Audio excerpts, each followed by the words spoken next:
Hola amigos, un saludo para todos, bienvenidos a La Huella Guitar. Por mucho que se empeñen en contarnos historias, que nos mientan, los Reyes Magos existen. Y si no, que alguien me explique de dónde ha salido este pedazo de bafle 4x12 Marshall que me he encontrado nada más levantarme esta mañana. Bueno, esta tarde. Aprovechando mi nueva adquisición, probaremos cómo suena una guitarra a través de este mítico sonido, con esos 4 altavoces que tiene el bafle, más mis 2 altavoces del combo Marshall TSL 602. Intentaremos responder algunas preguntas, como por ejemplo, si merece la pena tener un bicho así en casa, si le vas a sacar el suficiente partido tocando con él en un local de ensayo, y la más importante de todas, si a la hora de dar tus conciertos es mejor pensar en la calidad, la potencia y digamos la magnitud de un amplificador así, o mejor pensar en la comodidad y en el transporte.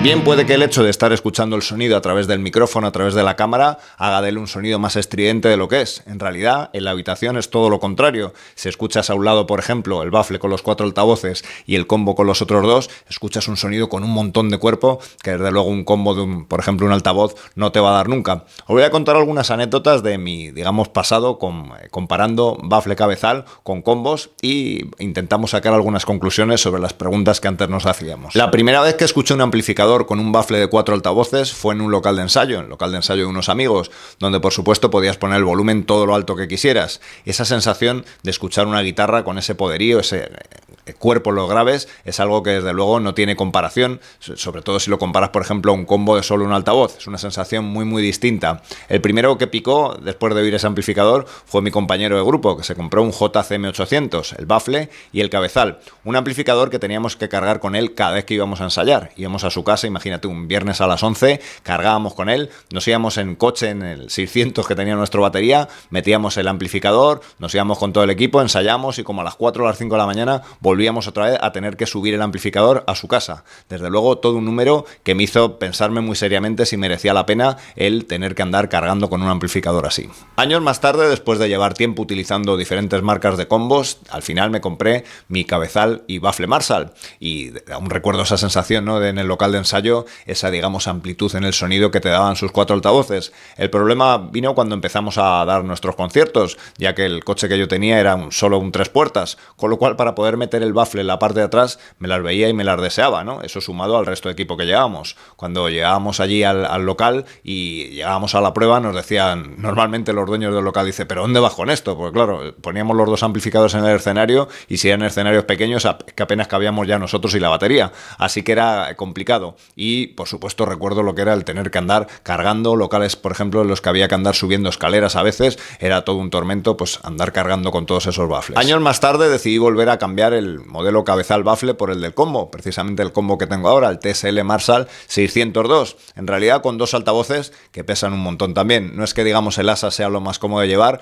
y no se puede llevar entre 2, así que me ha tocado cargar muchas veces con él, pues eso, darme verdaderas palizas que cuando llegaba ya al escenario llegaba con el brazo destrozado. Recuerdo las fiestas de Leganés que toqué con mi grupo y era imposible acceder al centro de la plaza, así que tenías que dejar el coche lejísimos e ir andando desde allí con el amplificador, algo que desde luego pues te destrozaba. Así que el hecho de cambiar de cabezal bafle a combo no siempre significa que no vayas a tener que cargar, ya que muchas veces estos amplificadores, en este caso de 2 altavoces, pesan un montón. Hay muchísimas anécdotas de nuestras bandas, de nuestros guitarristas favoritos con esto de los amplificadores, del volumen y del tamaño. Por ejemplo, en la biografía de Dio, cuando tocaba en su banda Elf, Dio comenta que aunque ellos eran todos muy bajitos, de ahí el nombre del grupo, sin embargo llevaban un montón de amplificación, amplis súper grandes que cuando llegaban a los garitos, todavía no eran una gran banda, pues los dueños se echaban las manos a la cabeza y decían que dónde iban con eso, ¿no? Ya que eran seguramente una de las bandas más ruidosas que había habido, con 5 o 6 amplificadores Marshall grandes enchufados todos al mismo tiempo. Por otro lado, Glenn Tipton de Judas Priest comenta que en los primeros tiempos de la banda,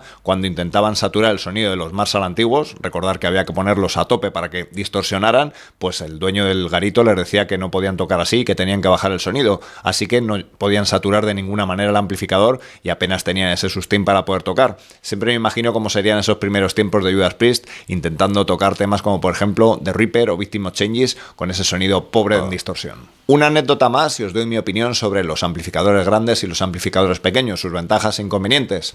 Parece ser que en los primeros tiempos de la banda de Ozzy, cuando tocaba Randy Rhoads, hicieron un set escénico de tal magnitud en el que no querían que hubiera amplificadores para que, digamos, no enturbiara la imagen del escenario, que los músicos no se oían absolutamente nada. Utilizaban los monitores, pero era tan grande el escenario que los monitores no daban de sí. Entonces, en cuanto se movían un poco, y aún así no se oían nada, ¿no? Todos protestaban en los ensayos de que no había manera de oírse. Randy Rhoads intentó convencer a Ozzy y a Sharon de que le dejaran tener los típicos Marshall detrás para que él pudiera oírse, pero no hubo manera. Así que al final lo que le dejaron hacer fue poner un amplificador a modo de monitor, es decir, poner el amplificador en el foso, en la parte de adelante, tumbado, mirando hacia él, y que de esa manera él pudiera oírse mejor. De esa manera utilizó lo que es un Marshall, digamos, a modo de monitor. Mi opinión es que cuando te compras un amplificador grande para tenerlo en casa, es que vas a tener más problemas que ventajas. El primer problema es evidente, el volumen. A no ser que utilices un atenuador, no vas a poder, por ejemplo, un amplificador a válvula, sacarle todo el provecho si no lo pones a gran volumen. Con lo cual, eso hay que tenerlo en cuenta. El segundo es lo que ocupa. Yo, por ejemplo, cuando acabé de tocar con mi grupo, y tener ese baffle en casa significó que al final acabó en el trastero. No lo podía utilizar por todo lo que ocupa. Evidentemente es un gasto que uno hace cuando se lo compra y si no le vas a poder sacar todo el provecho necesario, pues hay que pensárselo 2 veces. Aún así, mándanos tus comentarios y nos cuentas cuáles han sido tus experiencias en este aspecto. En un local de ensayo he tocado con todo tipo de amplificadores, incluso algunos al principio que no eran ni de guitarra, no, amplificadores pequeñitos, amplificadores combo con 2 altavoces, por supuesto, baffle y cabezal. Este último, sin duda, es el que más he disfrutado. Desde luego, el poder poner a volumen real, a un gran volumen este tipo de amplificadores, pues es un disfrute. Seguramente tus compañeros de grupo te van a odiar, pero es así, ¿no? Le puedes sacar el mayor provecho precisamente ahí en el local de ensayo, ya que normalmente no le ponemos un micro y queremos oírlo a volumen real y que nuestro sonido, nuestra saturación esté ahí. También así es la única manera a veces de luchar, por ejemplo, contra las frecuencias de la batería, que en un sitio muy muy pequeño pues necesitas ese volumen para poder, digamos, contrarrestarlo. Siempre puedes decir eso de ¿queréis guerra? Pues os vais a enterar.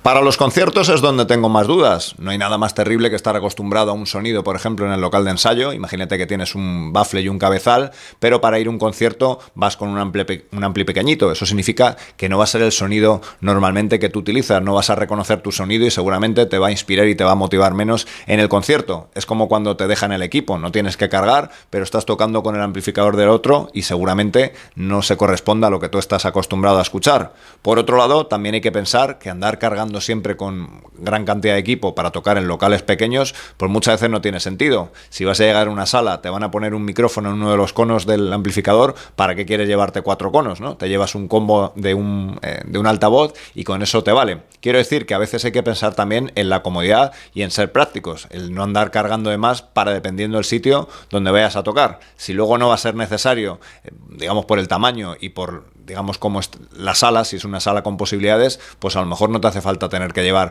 un ampli grande, un ampli pequeño, micrófono ahí al cono y con eso seguramente te vale. Bueno amigos, espero que el vídeo os haya resultado de utilidad e interesante. Espero vuestros comentarios, contarnos cómo os lo montáis para, por ejemplo, los conciertos con vuestros amplificadores, si estás en una banda, si tiras de amplificador pequeño, si tiras de amplificador grande, en los ensayos, en casa, si tienes un atenuador, cómo funciona, si le sacas rendimiento, si no merece la pena, en fin, todo lo que sepáis, todas las experiencias que queréis comentar sobre esto de los amplificadores, nos lo vais contando. Un saludo, os veo por aquí en el siguiente vídeo.